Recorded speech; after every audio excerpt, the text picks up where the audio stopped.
A fantastic, warm, sunny day, a tepid 70s for mid-December, yet sort of clammy in an addled way, foreboding the day I would remember, episoding today in a way that would weigh on me like a floating, burning, flying ember. The day I can't get out of my mind, the day I observed Satan's contract signed. The sun was high noon in the sky, finished the coffee, ready to embark on the dog's daily walk, bonsai.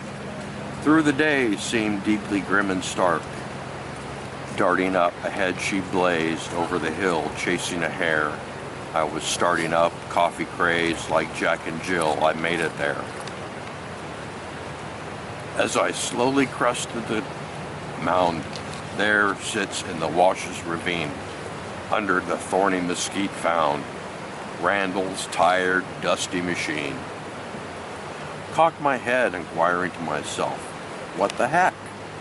Presage, dread, backfiring, uh-oh, I had better check. I yelled with no avail, no sound from the end of the trail. No movement on my hail around, a dim beat in my heart. The dog looks in like stale art, her tail stands. We'll take a picture while you're doing that. Stiff as a doornail. No glasses brands my braille view. Fuzzy, no detail flow chart. Greens, browns, flesh tones, and orangey red. I walk the colored trees over crunchy limbs and rounded rocks. The dog stands with unease, questioning while looking at me. Then I see Randall dead. Strangling and dangling, dead from a limb. Looking blind with dread, a faded desire, a rubber-necked hung vandal with bent knees. Through briared brush, I lost my handle, exhaling a wheeze, a vision I cannot unsee. His eyes bloodshot, cold like the ground, looking down at his feet, an ashen cigarette I found. A pipe filled with hashish on the couch, burned into my memory. His dog leash holding the keys to his ATV, tied to the tree, acrimony swimming with unease, slowly churns my stomach's brim. My rooted fury burned, hot, deep, down inside while yelling at him, telling him I was gonna kill him as my fists were clenched tight. My heart wrenched, my mouth went dry, observing details despite his stance, hanging by a literal thread, a dance bed him of fright, the frozen chance at life misled by Satan's sad hymn sung last night.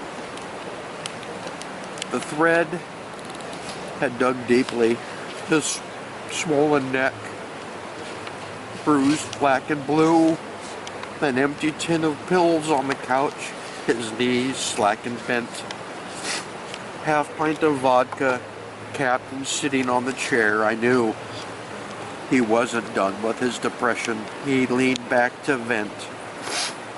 That loop around his neck, death's cortege pleading the way, looking at the stars, little specks sinking as he passed out. Slowly leaning back too far, blood to his brain went astray. That array going black, flooding the fading mind with doubt. That leash tightened more. His weak knees gave their last wheeze. Hellhound starving for a dying soul's last acquiescence. His face whitened, death's grasp drying his river of essence. Ideation fulfilled by crushing despair. Please, Satan's trustees. Damnation by a thrilled high won't repair the fading light. Reality threw his life away to the hungry dogs. The mortality of fatality, life's chain is off the cogs. Fate's brutality eats ego with torrid teeth of anthracite. Oh, how my mind gazed at the horror of the empty eyes of Randall. View glazed with poor choices and his deceptive lies. Satan sought the act to dictate killing his existence, putting his distraught debate ahead of fate's persistence, throwing caution to the breeze, only to fall at his feet. A growing colossus wheezed his liquor-laden retreat. Fading life's sweet, diseased mind found the tangibility of death's embrace, seized, welcoming, bound suitability. The suit of death easily donned, just slip it on, a fitting prize, wrapped up in costume, reconned into the demise of life's lies. With the zombie bride groomed you are, life's dead, solitude finis, Abercrombie necktied, doomed wedding wife, too prude to kiss, his limp body dangling dead, with keys to his home and ATV just above his head.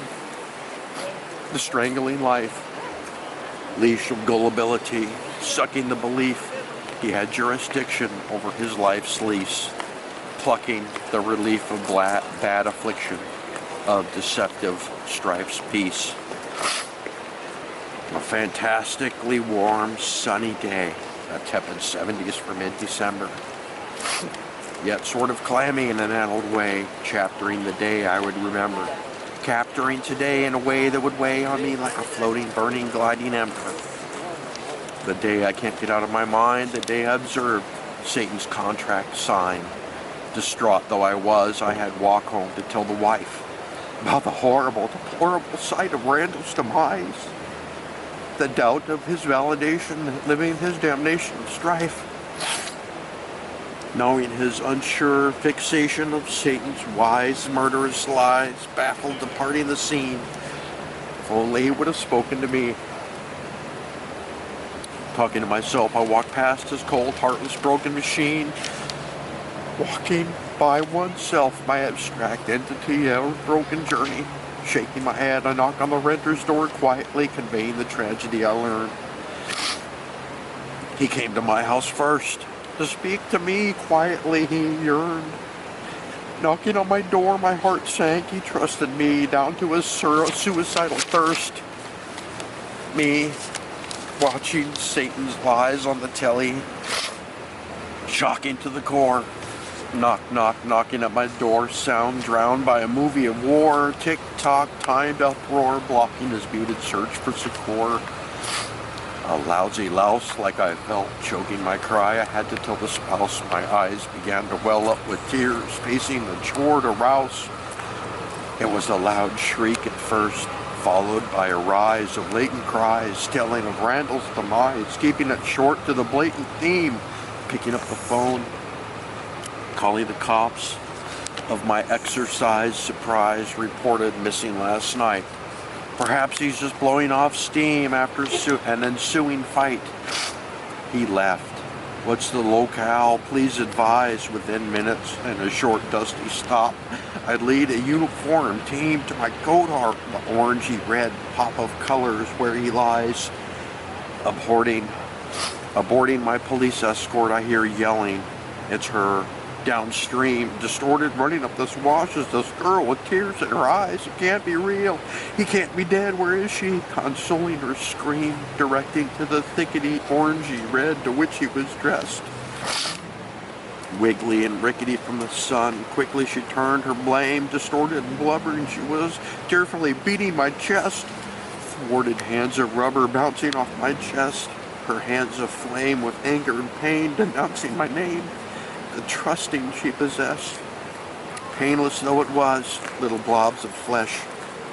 Her tiny, thrusting hands came, time after time, sputtering tears from her eyes, crying to distress, pushing me away. Muttering fears, she ran to the scene of shame, tasting the salty tears on my lips. Upon me she cast her blame, as though I had hung him myself, the executioner, my name.